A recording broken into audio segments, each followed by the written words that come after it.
Edmund, would you give us your birth date and the location of where you know you were born? Yeah, if I can remember all that. June 14th, 1923. And where were you born? I was born in Oneida, the same place where, actually, on the same piece of land that my parents owned. Give me a location where that would be. That would be just north or east, northeast of the Oneida Golf and Riding Club. If you know where the Oneida Golf and Riding Club is, that'd be just east of it. And I'm in that particular neighborhood for all my life. Oh, where you're living now is? Where I'm living now is part of the old homestead. How large was the homestead? Originally was a little over 32 acres. And then it was cut down with roughly five acres. And there was part of that was sold to the Oneida Golf and Riding Club. And that was in your belonged to your father? That belonged to my mother. Oh, to your mother. To my mother.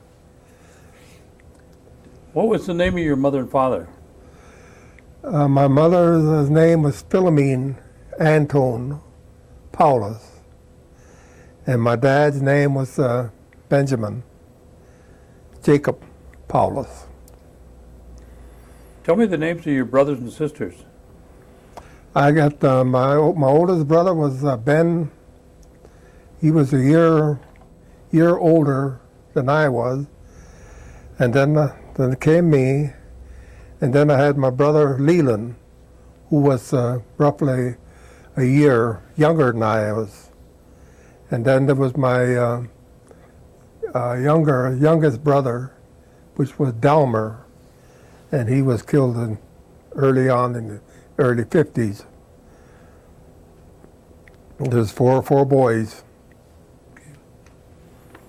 Do you remember your grandparents at all? I remember very little of them. I knew my grandparents or grandfather was Lyman Powless, and I didn't know what his wife's name was. What about your mother's parents? Did you know them? No, I never got to know them. Did your parents speak Oneida? They spoke Oneida just for the time being, not too fluently, but they understood each other. Now the property that your dad or your mother had,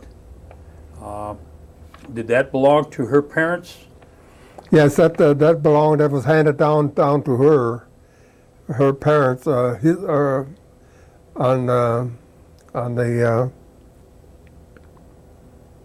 what they say was called the inheritance was handed down to her, and she was able to keep up the taxes on it, and that's the reason why she was the only one that was be able to do it. Now, do you know what kind of education that your grandparents had? My mother, I think, when I had just a grade school, and my dad, I don't know what years that he spent. It'd probably be about the same though. What about the grandparents? Did they have? The grandparents, as far as I know, didn't have no. And what kind of an occupation was your father? What kind of work did he do? Well, he worked for the longest time. He helped build the Oneida Golf and Riding Club, and then from there he went over to Larson Orchards and went work with them, and he combined the two of them in off seasons. And your mother, did she mostly do housework? Well, she done mostly her housework, but then in certain seasons, she would go to the apple orchard. She worked at the apple orchard where they were processing the apples. Now, as you were growing up, you remember your neighbors that were living around there? Yes, I remember a few of them. They were quite a ways away, and one of them was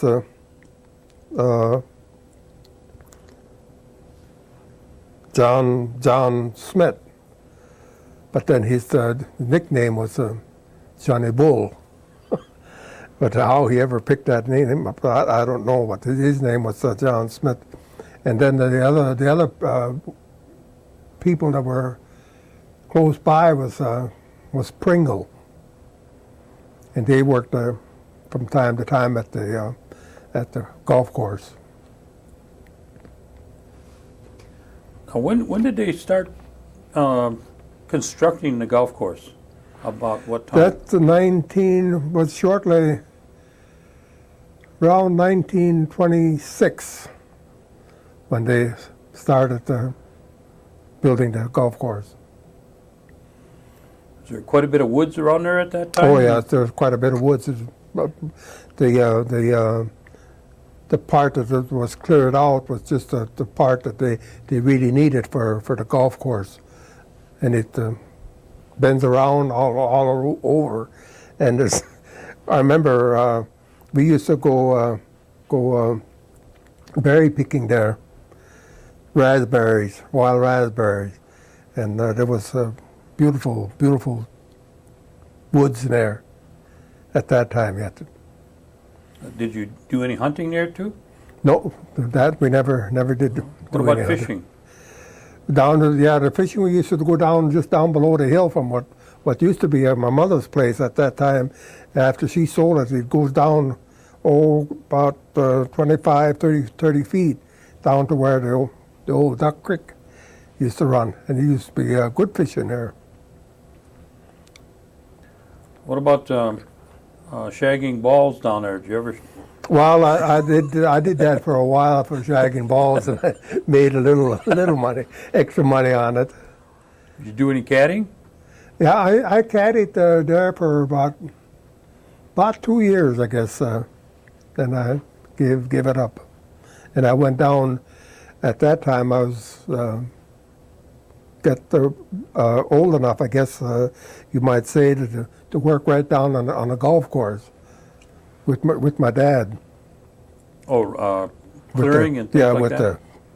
When the course was just about was finished then, and they were using it, playing on it. Did you ever play on the course? I played. We were allowed to play for caddies on a Monday morning until noon, and then the only time I did any golfing was that back a good many years. I heard it was supposed to be a pretty good course. Oh yeah, it is. It is a pretty good course, and it's one of the a private course, and it only members can get on it. Now at home, what kind of home did you have there? Was it was built for your parents? Or your parents built it, or? Oh yeah, my the home that we had was built in the house that we lived in. At first was down below the hill, and then when we built our home, which still stands today, was built in 1929, and that's where we lived. And then from there on, I was a portion allowed 1 acre of that piece of ground, and that's where I built then, and that's where I still live today at. Oh, and you were with your parents. Did you have running water and electric lights at the time? No, we didn't have no running water. We had all the water up the hill, and we had two spring holes, and that we used to supply the church with the holy water. Holy water. Now, what type of transportation did your father have? Well, to begin with, he had a horse and buggy, and a cutter, and that's what we used to go to church. I particularly remember on holy days, especially for Christmas and Easter, we used to go to midnight mass, and they stuck I and my brother underneath the seat, covered us real good, and had a stone in there with heated stone so that we would stay warm. And we rode all over this roughly about 5 miles to church. Tell me about a typical Sunday at home. Well, it's just like any other place, I guess. With Blanche's, I know with the Blanche's parents, what they had, we used to always had Sunday was our big meal, and we always had. Of course, with us, we were a little bit better off, and kind of we had our own cow. We had a cow, and the horse eventually died. And the main meat, chickens. We had chickens, and we always have that for Sunday dinner.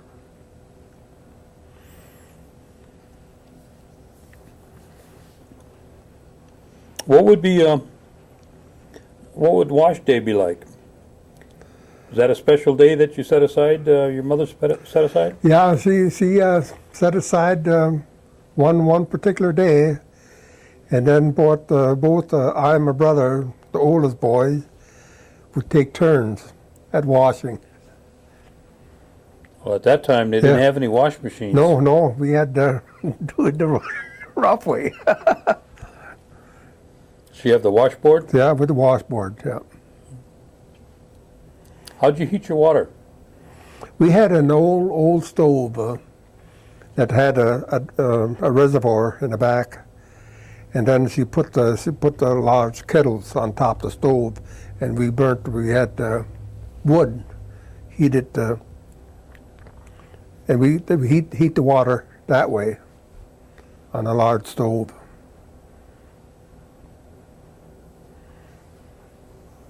Tell me about Christmas.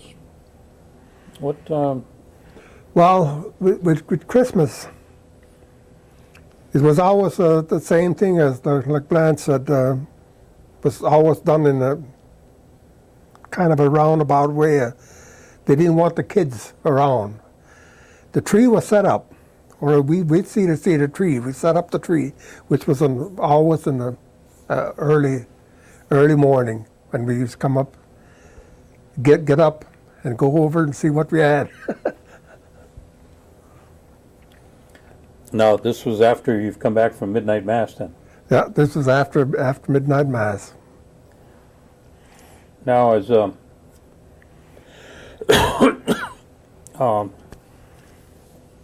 how was it in attendance at church for midnight mass? Oh, that was always where if you had the rooms out that had bulging out, there were so many of them there, and that was standing room only, and then we had placed chairs alongside to accommodate some of the people, but otherwise it was mostly standing room only.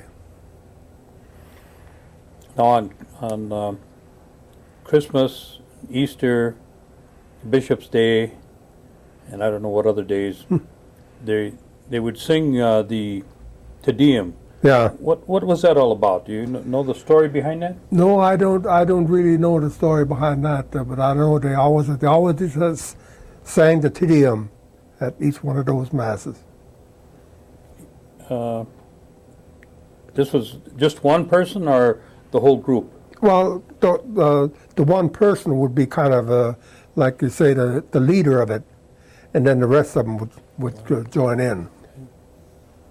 And this was only done on special days? Just on special days. Mm-hmm. Okay, what about Easter? That was a special day too, wasn't it? Yeah, that was a special day. And it was the same thing. It was always a special day, a special occasion when they did the Te Deum and all those other songs with it. Now, you said that you and your dad gathered holy water. Hang on, Gordon. Okay, Gordon. Okay. You mentioned a little earlier that you and your dad gathered holy water. Tell me, what is that about? Tell me the story. When we behind that. went to gather the holy water, we were always told way before we ever went, when it was still dark. And we were told that they couldn't talk to us. And yet we had to follow what had to be done. So we took a flashlight along with us to keep them falling from out of the spring hole. And then we'd take the water out and fill up our jars with it. And can't say talk a word. And then we'd take it back up to the house. And we wouldn't be able to talk until such time that we took it up to the church. And then what would happen? Then from there, the priest would consecrated it, and then be used for the different occasions for whatever reason they might want it for. Now, who can you remember was being the priest, the earliest priest when you start going to church? Oh, let's see. I think I can remember back to Father Grant. He was our priest there at that time.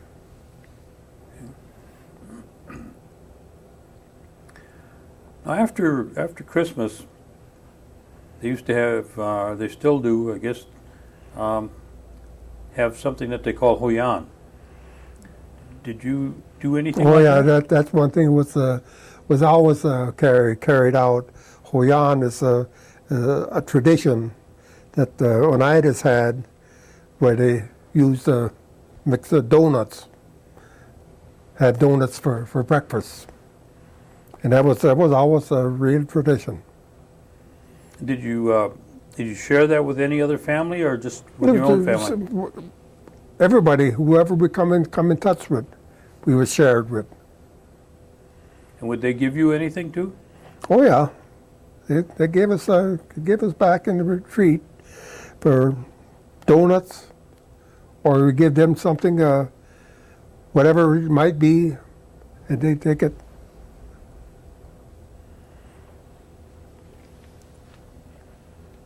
Now, do you remember the school that you went to, the first one you started? Yeah, I still remember that, and that was roughly about 2.5 miles, I think, that we went to Hinisra School, and that's where I graduated from, and then from there on, I went to West High. And when I went to West High, probably about a year, not even a year, then I become of age to go into the service, and I thought that's where I finished my when I should have been going to school was when I went into the service then. What year was that? I would say that would be back in 1940. Before that, wasn't that right around the Depression time? Yeah. In the 30s? I don't imagine it was a lot of work, huh? No, there wasn't. I was at the time I was working That was when I was working part-time at the, or whatever time I had. I worked for the golf course, and I was paid for meager wages for that too. And then at the same time, then I would be working for Larson in the fields, hoeing.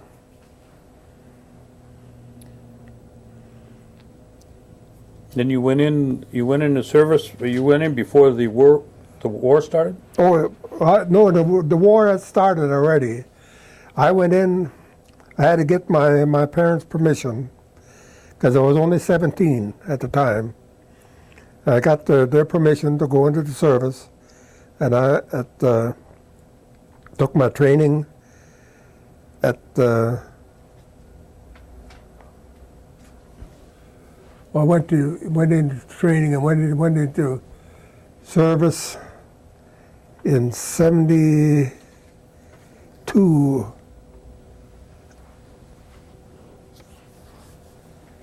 And I went to I can't forget that. I can't remember that place. Into.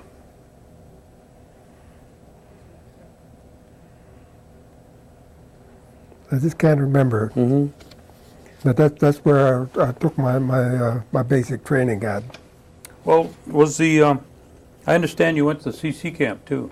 Yeah, I was in the CC camp, which was Camp Blackwell, and I remember that was before I went into the service, and that was probably in 1939, latter part of 38 and 39. And I went into Camp Blackwell. I stayed there roughly about 2 years, and there was myself and Cecil Skenador, and Alan Green went in the same camp, Camp Blackwell. Where is that located, roughly? That's near Wabeno. And tell me, what does the CC camp? What is that about? All that is just CC camp was especially that one there. We planted trees, mostly evergreens.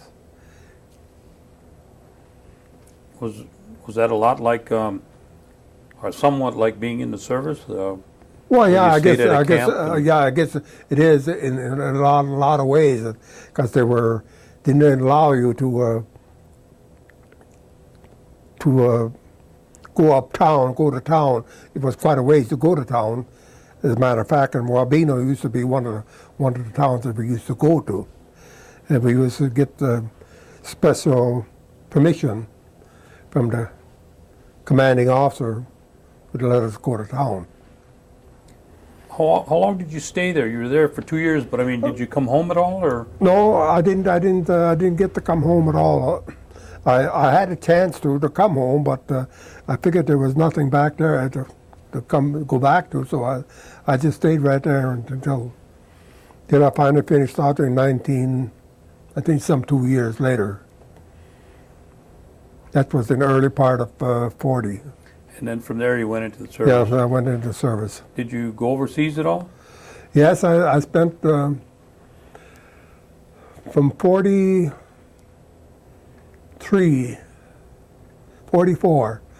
I went, I took my basic training was where, after I took my basic training, I went to Santa Maria, California. And I was supposed to go overseas with the 1st Armored Division. And there was three divisions, or 4 divisions that went. From there, one was with Freeman, my cousin Freeman was in with the Armored Division. He went. And it was that time after that they came out with the needing some special forces, you might say. At that time, it was listed as special forces, which was only meant the parachute troops. So I signed up for the parachute troop, and I had a little hernia on my right side, and they told me then that I would go in the service, go through the basic trainings. If anything would happen, it'd be my responsibility. But as it was, nothing never happened, and I took my basic training in Fort Benning, Georgia. Then from there, to further my skills, basic training, I went to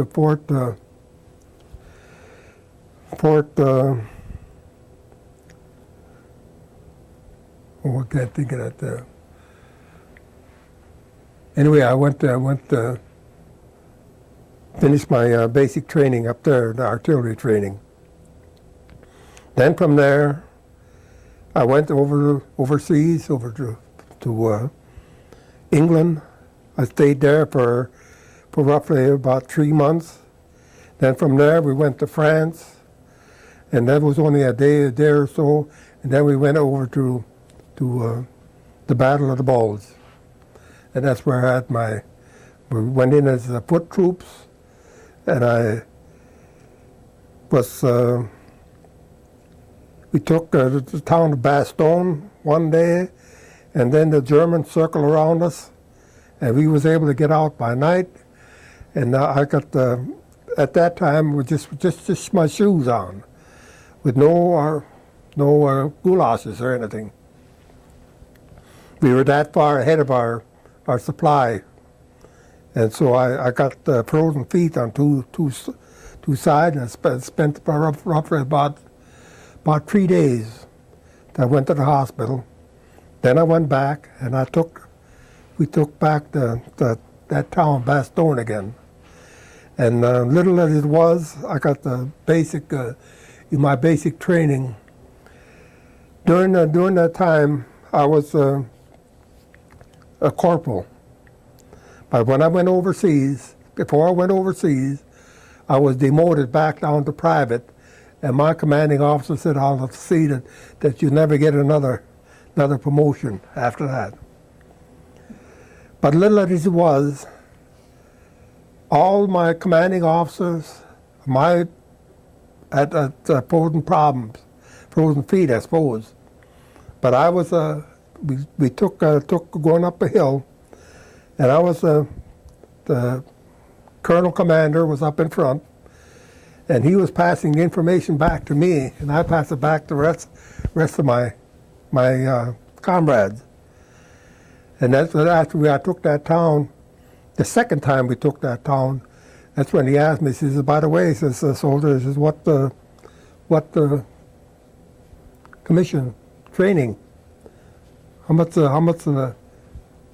much as they asked me what commission I had, I says, I'm private.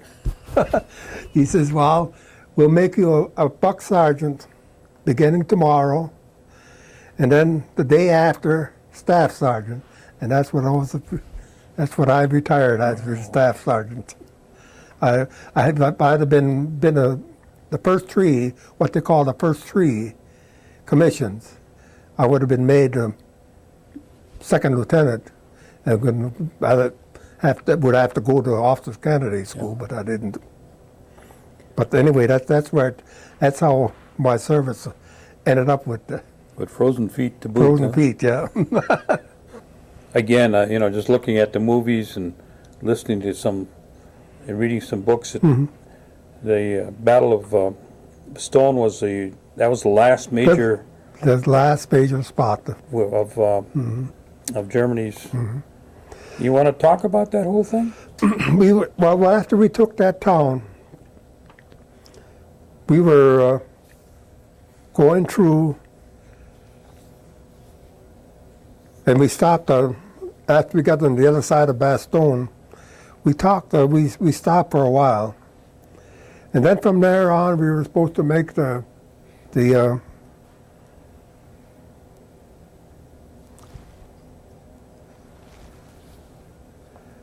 let's see. We wanted to take the town.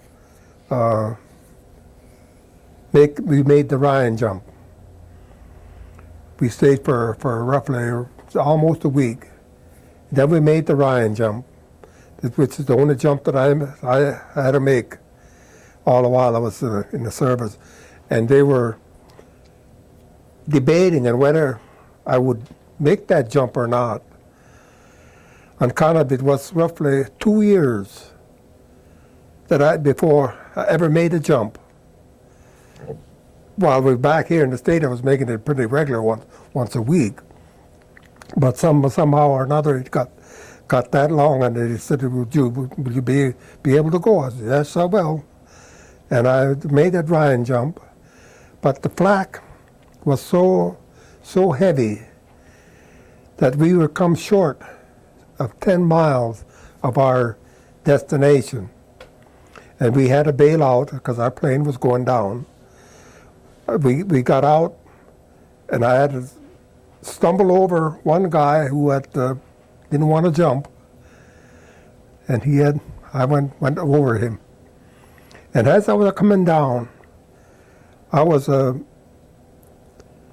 dodged one tree. I was able to dodge one tree, only to come back down into another one, and the third one, I ended up just before hitting the ground, before I hit the ground, and I didn't think I would hit the ground, and I didn't.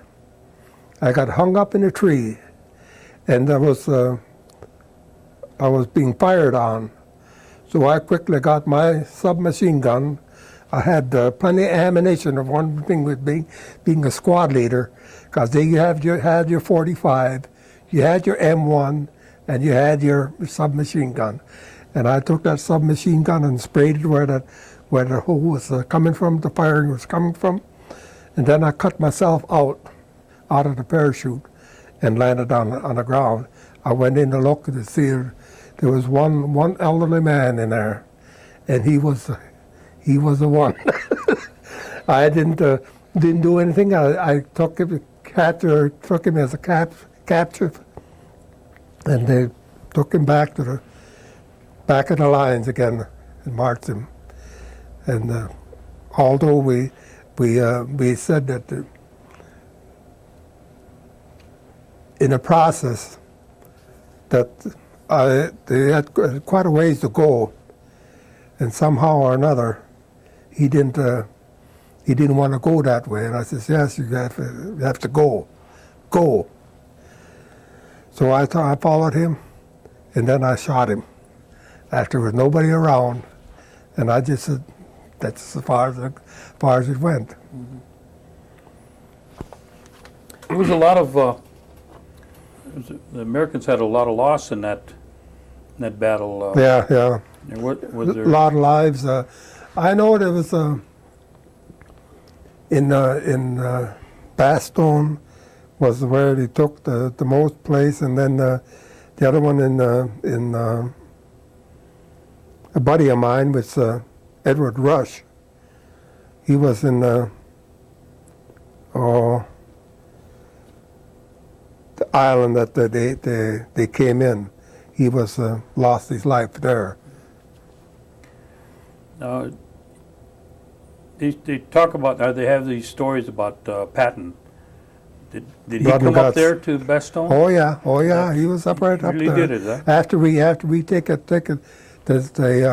town Bastogne itself the second time, and we was well in our hand. We gone ahead of it. That's when he came up. That's when he came. Okay. And congratulated us that we're still going. Then you left shortly after that. The war was over then, right? Yeah. Okay. And that's when I caught my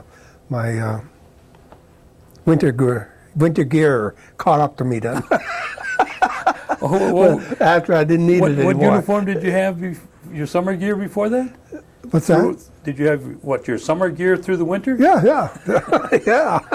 That's why we got the That's why you got frozen feet. Frozen feet, yeah. Now, during all this activity you were going through, when did you meet Blanche? Before or after the war? No, I met her before that. I was probably, I've known her for quite some time, because I remember when we used to go to church, and I'd see her and her family walking. It was during that time that I kind of fell for her. I'd pass her up on the road, though. Anyway. So you knew her while you were in the service? Oh yes, I knew her well into it while I was in the service. Yeah.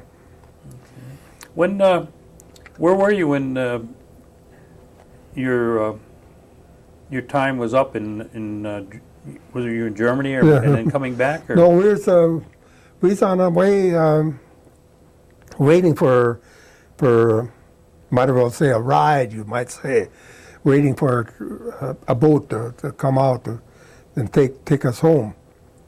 And after we got back here, back in the States, then I went to Fort McCoy, and that's where I was finally discharged. And as a matter of fact, this is before I was really discharged, I met Blanche, and that's when we made our arrangements to get married. And so after I went back to Fort McCoy, I got my papers and all that, and get paid for my service. Then it's when we got married. And Now you got married down in Milwaukee, right? yeah, we got married in Milwaukee. How long did you stay down there? We stayed home probably, I think when we got married, it was the day after we come back to Green Bay. And then from that point on, we had looked for a job and buckled down again. Well, what kind of work were you able to find at that time? I was really going out for truck driving when I came out. But I went to the nearest company there, which was the Lights Transfer and Storage. And the only thing that they had for truck driving was Mayflower. And they said you could have that one if you wanted. But they said when that particular the trip that was going out east for 7 days or maybe more. He said probably before he got back to Green Bay again. He said it'll be a while before you get back. So I said no, I wouldn't have that then. So then they sent me down to a job with the Huron Cement Company. I went down there, took my application along with me, and they went back to, told me you could start tomorrow. So I've been there ever since. And I spent 40 years there with them. I started out as a millwright, and I worked different times doing the job of the millwright, but I was getting just regular pay. And that's because we had one millwright there, and he finally was caught sleeping. We went in from the old plant into our new plant, which had on top all the silos going different beds. And when we were ever feeding through that particular silo, that's where he lay because it was nice and warm. And the big boss, which I didn't know, and I guess he couldn't have known, came up there and he looked up there, up on the conveyors, and he seen a pair of feet hanging. And he didn't say nothing to me, and he didn't say anything to anybody, and he went back down. And then when I went back, we was operating in a new plant, just more or less more for storage. And we went back to the old plant the next day, and the boat finished unloading over there. And that's when I first heard that he was fired. So then I took over his job then, and I went right up until I retired. And how many years was that? 40. 40 years. 40 years. Did you have a brother that worked there too? I had, I had quite a few of them working there with me, because at one time I had put in there, after the millwright was fired, then there was all us Indians there at that time, because I used to have Jules, Chicken, Merlin, Pete, and well, there was a couple other guys. There were seven of us anyway, all Indians. But then none of them. Kenny Hill worked there for a while too. A lot of them didn't stay at out. Jules was the one that stayed with me the longest, and he asked me. He finally left and went to work for the paper mill, and he asked me to go along with him. I said no, I wouldn't go. So later on, a job came up, a millwright. And he asked me if I wouldn't want that. I said, no. I said, I'll stay here. And he paid off in the long run. Now, when was that time that you started to build your home, once you got your family together? I got back in 1952 was when I started it. And then I think I finished it in 2 years, roughly 2 years, 54. But then when we finally moved into the house. Now, after 40 years of work at Huron Cement. Huron Cement, you didn't retire, but you took on a job of greater responsibility. Yeah. Well, tell me about this now. That's another story. I've always wanted to be in the ordained ministry, especially being a deacon. And I had plans. I made plans of that before I ever retired from the job.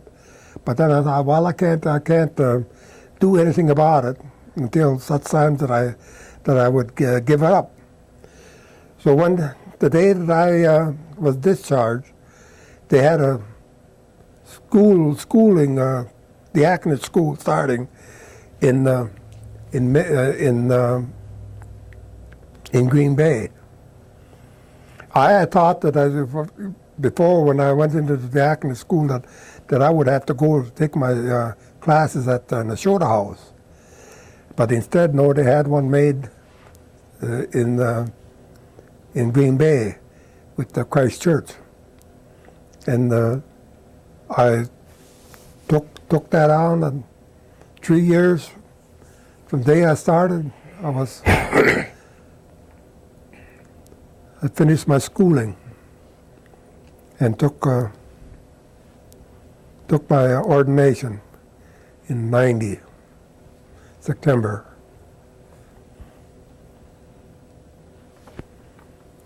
Now, were there other ones in the program with you? Yeah, there was originally there was 5 of us. I was Russ John was the other one, and then there was three other guys, and one that dropped out. So there was 4 of us that finished. I and Russ and the 2 other guys, 2 white guys. So once you graduate after the 3 years, then you're ordained as a deacon? As a deacon. What's the difference between a priest and a deacon? The only difference really is, and as far as the service goes, is that the deacon can't do any of the consecration. That's blessing for the bread and the wine. And that's the only part of the service that I couldn't do, where a priest can do it all. Now, once you became a deacon, do you have to go away someplace, or do they allow you to pick your choice where you want to serve? Well, or? In this case, most of the time they said that each one of them could go wherever the choice that they want. But with me, I said, he said, where would you like to do your service? I said, I would like to do it right here in Oneida. So that I was allowed to stay at the Holy Apostles. But in the interim, in case he needed someone to go some other place, he'd ask me to go, and I would have to go for the length of time that he went. But otherwise, but that part never did come up, and so I've been fortunate that I've done all my service at the Holy Apostles.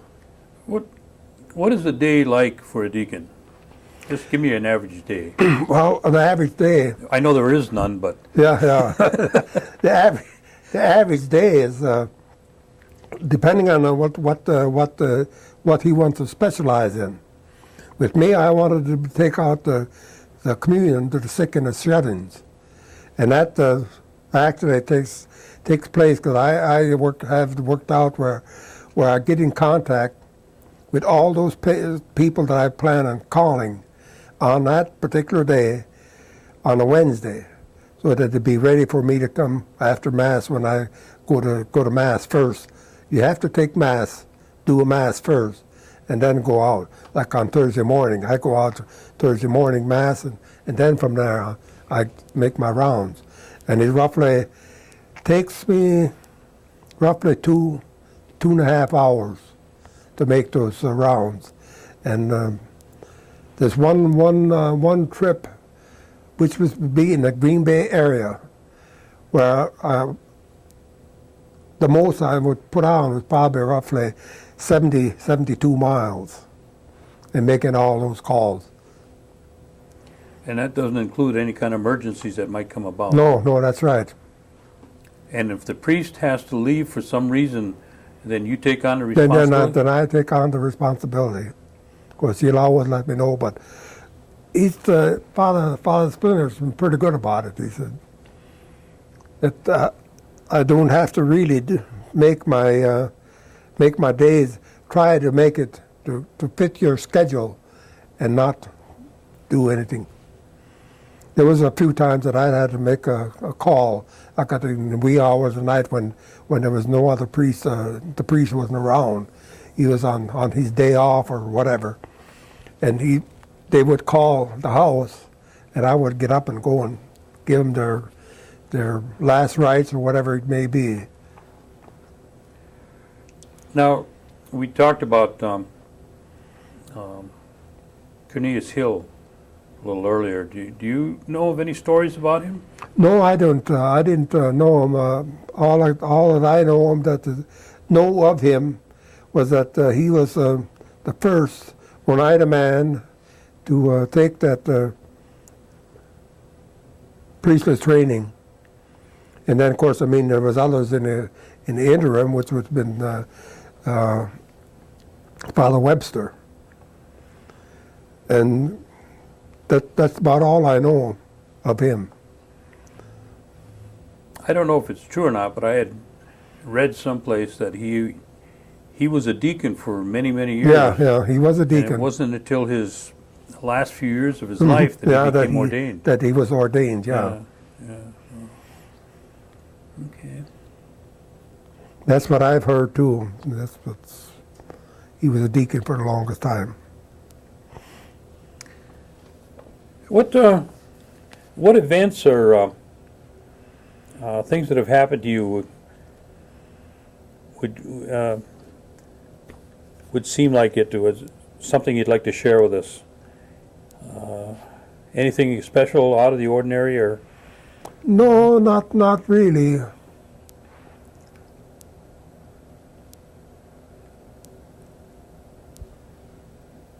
Just that there was the rumors, and I imagine you probably heard it too, and with the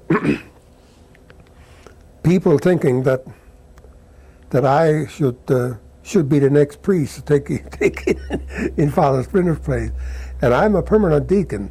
That's one thing, and the second thing, they said would I be willing to go back to school? It'd take another 2 years, and that would be putting it way over my, because I'm way over age to begin with. I'm 74. Yeah, but you were kind of over age when you became a deacon. Yeah. Well, we won't count that, right? Yeah, I know. All right. With the opportunity that we hope to have with the videotaping of these interviews, what kind of information would you like to share with the young people? What would you like to tell them? Well, I guess one of the things would be faithful to the Lord.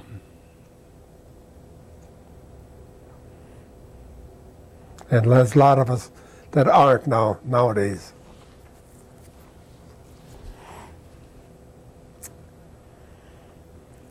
Is there anything that I forgot that you'd like to add? No, I don't think so. All right, why don't we end it right here then? Okay.